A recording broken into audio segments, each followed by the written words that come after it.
Hello everyone, welcome back to educational भैया। आज के वीडियो में हम लोग पढ़ने वाले हैं तुम्हारे इंग्लिश ग्रामर के one of the most important topic models को। तो सबसे पहले मॉडल होता क्या है? मॉडल एक काइंड ऑफ ऑक्सिलरी वर्ब होता है जो राइटर्स के मूड को एक्सप्रेस करता है। खैर डेफिनेशंस को छोड़ो, डेफिनेशंस तुम्हारे एग्जाम में थोड़ी आएगा। सबसे पहले तुम्हें स्क्रीन में मोस्ट कॉमनली यूज्ड मॉडल्स दिख रहे होंगे और तुम्हारे एग्जाम्स में भी यहीं से आएंगे। तो आज के वीडियो में हम देखेंगे कि इन सभी मॉडल्स को हम पहचानते कैसे हैं। मतलब कि कहाँ कैन लगेगा, कहाँ कुड लगेगा, कहाँ मे लगेगा, कहाँ माइट लगेगा, कहाँ शुड लगेगा, कहाँ वुड लगेगा, कहाँ मस्ट लगेगा, कहाँ आउट टू लगेगा एंड यही सब। लेकिन इससे पहले हम मॉडल्स के कुछ मेन रूल्स को जान लेते हैं। तो पहला रूल ये है कि मॉडल के जस्ट बाद जो वर्ब होगा ना, वो हमेशा V1 होगा, मतलब फर्स्ट फॉर्म ऑफ वर्ब होगा। अब तुम्हें इतना तो पता ही होगा कि वर्ब के 5 फॉर्म्स होते हैं, V1, V2, V3, V4, V5। Write, wrote, written, writing, writes. चलो अब जल्दी से कमेंट सेक्शन में मुझे डांस के 5 फॉर्म ऑफ वर्ब बताओ। जो आज सही बताएंगे उनको मैं हर्ट दूंगा। हाँ, तो मैं मॉडल्स का सबसे पहला रूल बता रहा था, वो ये है कि मॉडल के बाद हमेशा वर्ब का फर्स्ट फॉर्म ही लगता है। सेकेंड रूल है कि हमेशा आउट और यूज्ड के साथ टू लगता है। जैसे कि एग्जाम्पल भी देख लो, they can win the race. यहाँ पे कैन मॉडल है और विन तुम्हारा वर्ब वन है। एक और एग्जाम्पल है, तुम स्क्रीन में देख सकते हो। फिर मॉडल का दूसरा इंपॉर्टेंट रूल होता है कि आउट और यूज्ड के साथ हमेशा टू लगता है। For example, we ought to respect our parents. तो यहाँ पे तुमने देखा कि आउट के बाद टू लग रहा है। उसके बाद ही यूज्ड टू कम लेट, तो यहाँ पे भी तुमने देखा कि यूज्ड के बाद टू लग रहा है। और टू के बाद क्या यूज हुआ है? Verb one. हमेशा याद रखना, मॉडल के जस्ट बाद वर्ब वन ही लगता है। फिर मॉडल का रूल नंबर 3 है कि दो मॉडल्स एक साथ नहीं हो सकते हैं। हाँ, एक लाइन में हो सकते हैं लेकिन लगातार नहीं हो सकते हैं। For example, he should must do it, ये इनकरेक्ट स्टेटमेंट है क्योंकि यहाँ पे शुड और मस्ट दोनों को साथ रखा गया है एंड दोनों ही मॉडल्स है। तो इसका सही लाइन होगा he should and must do it.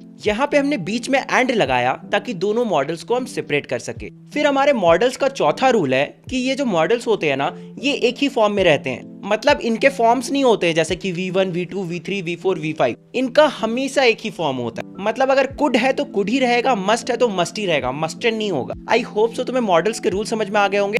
अब हम एक एक करके देखते हैं कि कौन सा मॉडल हमें कहाँ यूज कर, ताकि तुम्हें बोर्ड एग्जाम्स में काम दे सके। लेकिन आगे बढ़ने से पहले मुझे नहीं पता कि आजकल मेरे वीडियोस को रीच क्यों नहीं मिल रही है, तो प्लीज तुम लोग शेयर कर सकते हो तो कर देना। बाकी अगर नए हो तो चैनल को सब्सक्राइब कर लो और मेरे इंस्टाग्राम को भी फॉलो कर सकते हो, लिंक डिस्क्रिप्शन में गिवन है। तो सबसे पहले हम स्टार्ट करते हैं can and could say. Can हम कब यूज करते हैं? जब प्रेजेंट टेंस की बात आएगी। आई कैन डू इट मतलब कि मैं कर सकता हूँ, तो ये कौन सा है? प्रेजेंट टेंस में। या फिर आई कैन हेल्प यू, ये कौन से टेंस में है? ये भी प्रेजेंट टेंस में है। लेकिन कुड हम कहाँ यूज करते हैं? कुड हम पास्ट टेंस के लिए यूज करते हैं। जैसे कि Meetu could play at cards, तो ये कौन सा टेंस है? ये पास्ट टेंस है। समझ में आ गया? कैन हम प्रेजेंट टेंस में यूज करते हैं एंड कुड हम पास्ट टेंस में यूज करते हैं, बस। फिर जहां पे भी पोलाइट रिक्वेस्ट करना हो ना, वहां पे हम कुड यूज करते हैं। For example, could you pass me the salt. यहाँ पे हम कैन तो यूज नहीं कर सकते, can you pass me the salt, this is fucking rough यार। यहाँ पे हम कैन यूज नहीं कर सकते। जब भी हम पोलाइटली कुछ चीज बोलेंगे तो वहां पे हम कुड का यूज करेंगे।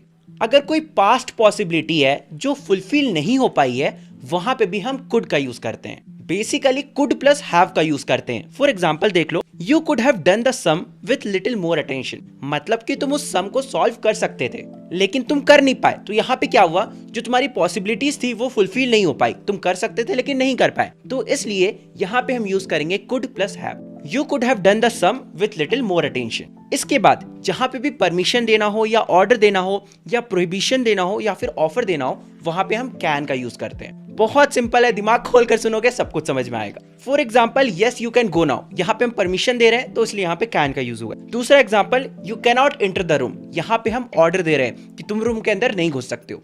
ठीक है, तो जहां पे भी ऑर्डर दे रहे हैं, जहां पे भी परमिशन दे रहे हैं, जहां पे भी ऑफर दे रहे हैं या जहां पे भी हम प्रोविजन दे रहे हैं, तो वहां पे हम कैन का यूज करते हैं। इसके बाद जहां पे भी पॉसिबिलिटीज की बात आई ना, वहां पे हम कुड का यूज करते हैं। जैसे कि सी कुड बी हिज वाइफ, मतलब वो उसकी वाइफ हो सकती है। यहाँ पर हम अनुमान लगा रहे हैं, ठीक है, तो जहां पे भी अनुमान लगाओ वहां पे तुम कुड का यूज कर सकते हो। बेसिकली जहां पे भी तुम्हारा पॉसिबिलिटीज वाला क्वेश्चन आएगा वहां पे तुम कुड का यूज कर सकते हो। तो तुम्हें समझ में आ गया कि तुम्हें कैन और कुड कहाँ कहाँ यूज करना है। अब हम देखते हैं कि हमें मे एंड माइट कहाँ कहाँ यूज करना है। अब देखो, जो माइट होता है ना, वो मे का पास्ट वर्जन होता है, जैसे कि जो कुड होता है वो कैन का पास्ट वर्जन होता है। अब देखो, एक चीज अपने दिमाग में क्लियर रखो कि जो तुम्हारे मॉडल्स होते हैं ना, वो रिप्लेसेबल होते हैं। ऐसा नहीं है कि तुम कहीं पे माइट यूज कर रहे हो तो वहां पे तुम कुड यूज नहीं कर सकते, तुम कर सकते हो, लेकिन तुम्हें जो एग्जाम्स में ऑप्शन दिए रहेंगे ना वो इस वे से बनाए हुए होंगे कि वहां पे इररिप्लेसेबल वाले मॉडल नहीं लिखे हुए होंगे, मतलब वहां पर तुम्हारे एक ही ऑप्शन सही होंगे। बेसिकली मैं यही कहना चाहता हूं कि तुम्हारे जो एग्जाम्स में क्वेश्चन आएंगे ना उनके ऑप्शंस में एक ही आंसर होंगे, बट इसका ये मतलब नहीं है कि उस जगह पे कोई और मॉडल यूज नहीं हो सकता, और भी मॉडल्स यूज हो सकते हैं, लेकिन उस टाइम तुम्हारे एग्जाम में ऑप्शन में बस एक ही सही आंसर दिया रहेगा। अब देखो जहां पे भी पॉसिबिलिटीज की बात आती है वहां पे मे का यूज करते हैं। For example it may rain tomorrow, हो सकता है कि कल बारिश होगी, या फिर ही मे बी एट होम, हो सकता है वो घर में होगा, ठीक है। तो यहाँ पे जहां पे भी पॉसिबिलिटीज की बात आई वहां पे हम मे लगाते हैं, जहां पे भी परमिशन की बात आई वहां पे भी हम मे लगाते हैं। फॉर एग्जाम्पल मे आई कम इन या फिर यस यू मे कम इन, तो जहां पे भी परमिशन देने या फिर लेने की बात आई वहां पे हम क्या लगाएंगे, वहां पे मे लगाएंगे। इसके अलावा जब भी तुम विश मांगो या फिर प्रे करो वहां पे भी तुम मे का यूज करते हो, जैसे कि मे यू लिव लॉन्ग, तुम यहाँ पे प्रे कर रहे हो कि तुम ज्यादा दिन जियोगे, ठीक है। इसके बाद एक और इंपॉर्टेंट चीज, जहां पे भी मे और माइट के साथ हैव लग गया इसका मतलब किसी पास्ट एक्शन की बात हो रही है, मतलब पास्ट में कुछ हुआ है उसके बारे में बात हो रही है। For example he might have failed, हो सकता है वो फेल हो गया होगा, या फिर ही मे हैव लेफ्ट यस्टरडे, हो सकता है कल उसने छोड़ दिया होगा। तो तुम्हें समझ में आ गया कि हम मे और माइट का कहां यूज करते हैं। ओके, अब हम लोग देखते हैं कि हम लोग सैल और विल का कहां यूज करते हैं। अब देखो तुम्हारे बोर्ड एग्जाम्स के पेपर में सैल और विल का क्वेश्चन मोस्ट कॉमनली देखा जाता है,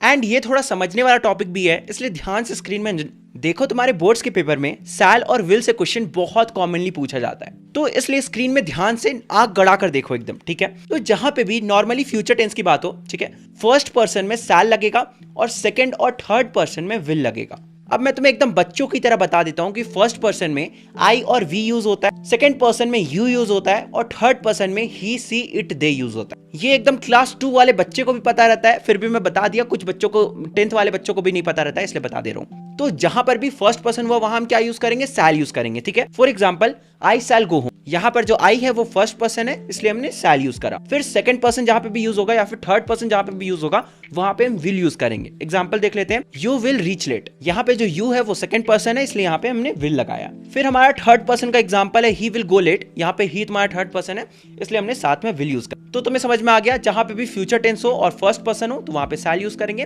बाकी सेकंड और थर्ड में हम लोग विल यूज करेंगे। लेकिन लेकिन लेकिन अगर इतना ही इजी होता तो किसी को पढ़ना ही नहीं पड़ता। तो यहाँ पे एक्सेप्शन है, जहां पर भी तुम प्रॉमिस कर दो ना वहां पे एकदम खेला पलट जाता है। एक और एक्सेप्शन है बताऊंगा, पहले प्रॉमिस वाला सुन लो। यहाँ पे तुम देख रहे होगे आई के साथ विल लगा है, जबकि आई तो फर्स्ट पर्सन है, तो आई के साथ विल क्यों लगा है, क्योंकि यहाँ पे तुम प्रॉमिस कर रहे हो आई विल हेल्प यू, मैं तुम्हारी मदद करूंगा, तुम प्रॉमिस कर रहे हो ना। अब वही देखो तुम्हारा खेला कैसे पलट होता है सेकंड पर्सन में, you shall have my help, ठीक है। यहाँ पे यू के साथ हमने शैल को यूज करा है, क्यों, क्योंकि यहाँ पे हमने प्रॉमिस करा है। तो जहां पर भी तुमने प्रॉमिस वाला सेंटेंस देख लिया तो समझ जाना फर्स्ट पर्सन के साथ विल लगेगा और सेकंड और थर्ड पर्सन के साथ शैल लगेगा, उल्टा हो जाता है। प्रॉमिस के अलावा और भी एक्सेप्शन है, जैसे कि थ्रेट और कमांड, ठीक है। जहां पे भी थ्रेट की बात आएगी वहां पे भी फर्स्ट पर्सन के साथ हमेशा विल लगेगा और सेकंड और थर्ड पर्सन के साथ हमेशा शैल लगेगा। वैसे कमांड वाले क्वेश्चन में फर्स्ट पर्सन होता ही नहीं है, तुम खुद को थोड़ी कमांड दे सकते हो, तुम्हें किसी को कमांड देना पड़ेगा, तो इसलिए फर्स्ट पर्सन हो ही नहीं सकता कमांड वाले केस में। बट तुम्हें समझ में आ गया। एग्जांपल भी ले लेते हैं, ठीक है। थ्रेट का एग्जांपल लेते हैं पहले, आई विल डिसमिस हिम, मैं उसे निकाल दूंगा, ठीक है। तो यहाँ पे तुम देख सकते हो आई के साथ विल यूज हुआ है। If you go you shall be punished, यहाँ पे तुम देख सकते हो कि यू के साथ शैल यूज हुआ है। थर्ड पर्सन भी ही शैल नॉट बी एक्सक्यूज्ड, ठीक है। फिर यहाँ पे तुम देख सकते हो ही के साथ शैल यूज किया गया जो कि थर्ड पर्सन में, ठीक है। कमांड वाले एग्जांपल्स भी देख सकते हो, तो तुम्हें समझ में आ गया तुम्हारा एक्सेप्शन क्या क्या होता है इसमें, प्रॉमिस वाला, थ्रेट वाला और कमांड वाला। तो तुम्हें समझ में आ गया कि शैल और विल में एक्सेप्शन क्या क्या होता है, प्रॉमिस, कमांड और थ्रेट। इन केसेस में बिल्कुल उल्टा हो जाता है, तुम्हारे फर्स्ट पर्सन के साथ विल लग जाता है और सेकंड और थर्ड पर्सन के साथ शैल लग जाता है। बहुत इजी चीज है, मुझे समझ में नहीं आता बच्चे इसमें इतनी ज्यादा गलती क्यों करते हैं और इतना ज्यादा डरते क्यों हैं। तो ये चीज भी क्लियर हो गया। अब हम लोग देखते हैं हमारे अगले मॉडल के टॉपिक को, डेट इज शुड। तो हम लोग शुड कहाँ यूज करते हैं, जहां पे भी ड्यूटी की बात आती है, ठीक है, वहां पे हम लोग शुड यूज करते हैं। प्रॉमिस शुड बी केप्ट, मतलब तुम्हें अपने वादे को निभाना चाहिए। इसके अलावा जब भी हम पास्ट में फ्यूचर की बात करेंगे, जब भी हम पास्ट में, ठीक है, पास्ट में फ्यूचर की बात करेंगे वहां पे भी हम शुड यूज करते हैं। एग्जांपल ले लेते हैं, ठीक है, कंफ्यूज मत हो। I told him that I should go there, मैंने उसे बोला था कि मुझे वहां जाना चाहिए। समझ में आ गया, हम पास्ट में फ्यूचर की बात कर रहे हैं। तो ये तुम्हारा क्या हो जाएगा, यहाँ पे भी तुम्हारा क्या लग जाएगा, शुड लग जाएगा। I told him that I should go there, ठीक है। इसके अलावा जहां पे भी नेगेटिव पर्पस हो ना वहां पे भी हम शुड यूज करते हैं, लेकिन लास्ट में, ठीक है। एग्जाम्पल ले लेते हैं, walk carefully least you should fall, अच्छे से चलो वरना गिर जाओगे, ठीक है।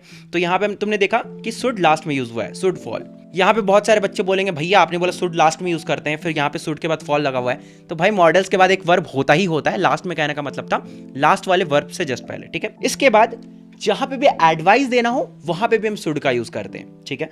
For example, you should not laugh at his mistake, तुम्हें उसके गलती पे नहीं हंसना चाहिए, ठीक है। तो यहाँ पे हम एडवाइस दे रहे हैं कि तुम्हें ऐसा नहीं करना चाहिए, तो जहां पे भी हम एडवाइस देंगे वहां पे भी शुड का यूज करेंगे। अब हम लोग देखते हैं कि हमें वुड का कहाँ यूज करना है। अब हम लोग देखते हैं कि हम लोग वुड का कहाँ यूज करते हैं। पास्ट के किसी हैबिट को बताने के लिए हम लोग वुड का यूज करते हैं, बेसिक है, इसमें इतना दिमाग नहीं खपाते हैं। प्रेफरेंस और चॉइस, ठीक है, जहां पे भी प्रेफरेंस और चॉइस आया तो वहां पे हम वुड का यूज करते हैं, प्लस रादर लगाते हैं, एग्जाम्पल देखो तब समझ में आएगा, ध्यान से कंफ्यूज मत होना। He would rather die than beg, वो भीख मांगने के जगह मरना पसंद करेगा। तो यहाँ पे तुमने देखा ये तुम्हारा चॉइस वाला स्टेटमेंट है कि वो भीख मांगने की जगह मरना पसंद करेगा। तो जहां पे भी चॉइस वाला क्वेश्चन आता है वहां पे वुड लग जाता है प्लस रादर लग जाता है, वुड के साथ हमेशा रादर लग जाता है। और भी बहुत सारे पास्ट के स्टेटमेंट में तुम्हारा वुड का यूज होता है। For example, he hope that he would पास, उसने सोचा था कि वो पास हो जाएगा, ठीक है। इसके अलावा हम इमेजिनेटिव सेंटेंस में भी वुड का यूज करते हैं। एग्जाम्पल देख लेते हैं। If I were a bird I would fly in the sky, अगर मैं पंछी होता तो मैं आसमान में उड़ता। तो तुमने देखा इस स्टेटमेंट में इमेजिन किया जा रहा है कि अगर मैं पंछी होता तो मैं आसमान में उड़ रहा होता। तो जहां पे भी इमेजिनेशन वाला कोई भी चीज दिखे तो वहां पे सीधा वुड डाल देना। इसके अलावा हम पोलाइटली रिक्वेस्ट करने के लिए भी वुड का यूज करते हैं, जैसे कि वुड यू हेल्प मी। साथ ही साथ हम प्रोबेबिलिटी लगाने के लिए भी वुड का यूज करते हैं। इसके अलावा हम अनुमान लगाने के लिए भी वुड का यूज करते हैं। For example, he would be sleeping, वो सो रहा होगा। इसके अलावा हम कोई चीज विश करते हैं ना, तो वहां पे भी हम वुड का यूज कर सकते हैं। For example, I wish India would become developed country soon, मतलब मैं ये विश करता हूं कि इंडिया जल्दी ही डेवलप्ड कंट्री बन जाएगा, ठीक है। तो जहां पर भी हम विश करते हैं या जहां पे भी हम अनुमान लगाते हैं, प्रोबेबिलिटी लगाते हैं, या जहां पर भी हम पोलाइटली रिक्वेस्ट करते हैं वहां पे भी हम वुड का यूज करते हैं। तुम्हें समझ में आ गया होगा। फिर अगला है हमारा आउट टू। तो आउट टू हम कहाँ यूज करते हैं? जब भी कोई मोरल वैल्यू से रिलेटेड तुम्हें स्टेटमेंट देखने को मिल जाए तो वहां पे हम आउट टू का यूज करते हैं। For example, you dash serve your country, यहाँ पे सर्व योर कंट्री की बात आ गई, मतलब मोरल वैल्यू की बात आ गई, मोरल वैल्यूज की बात आ गई, तो इसलिए यहाँ पे हम आउट टू लगाएंगे। You ought to serve your country. तो जहां पर भी कोई ऐसा स्टेटमेंट हो जो मोरल वैल्यू से रिलेटेड हो तो वहां पे हम आउट टू का यूज करते हैं। इसके अलावा कोई पास्ट एक्शन है जो कि फुलफिल्ड नहीं हो पाया है, वहां पर भी हम आउट टू का यूज करते हैं। और आउट टू के साथ साथ हम वहां पे हैव भी लगाते हैं। For example, you ought to have taken care of your wife, मतलब कि तुम्हें अपने वाइफ का ख्याल रखना चाहिए था। लेकिन फिर तुम लोग बोलोगे कि भैया कुड में भी तो पास्ट एक्शन नॉट फुलफिल्ड वाला में यूज करते थे, मतलब क्या यहाँ पे हम लोग कुड यूज नहीं कर सकते हैं आउट टू के जगह पे? जैसे कि you could have taken care of your wife, हाँ कर सकते हैं। अरे भाई मैंने बोला तो मॉडल्स जो होते हैं ना वो रिप्लेसेबल होते हैं। जरूरी नहीं है कि अगर यहाँ पे आउट टू लगा हुआ है तो यहाँ पे कुड नहीं लग सकता है, यहाँ पे कुड भी लग सकता है, क्योंकि यहाँ पे कुड भी सही है।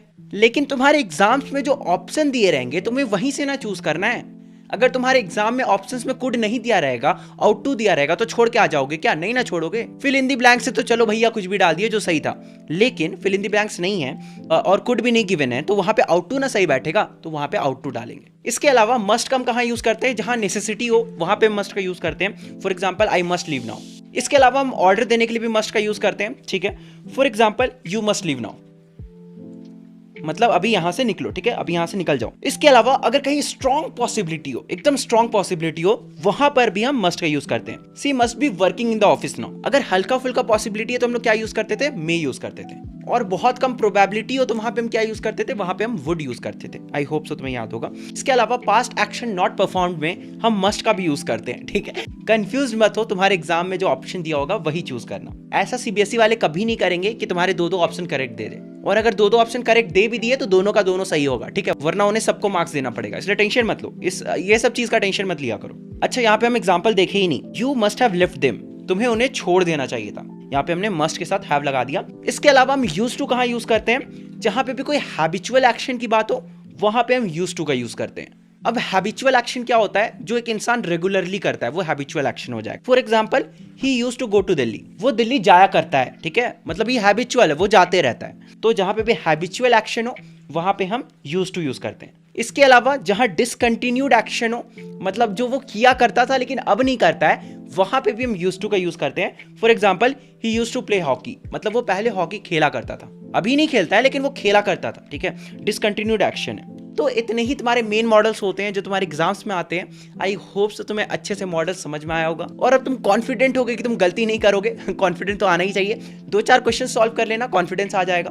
बाकी अगर कोई और हेल्प चाहिए तो कमेंट सेक्शन तो है ही, और मुझे इंस्टाग्राम में भी फॉलो कर सकते हो, ठीक है। अब दोनों से मिलते हैं अगले वीडियो में, तब तक के लिए बाय बाय।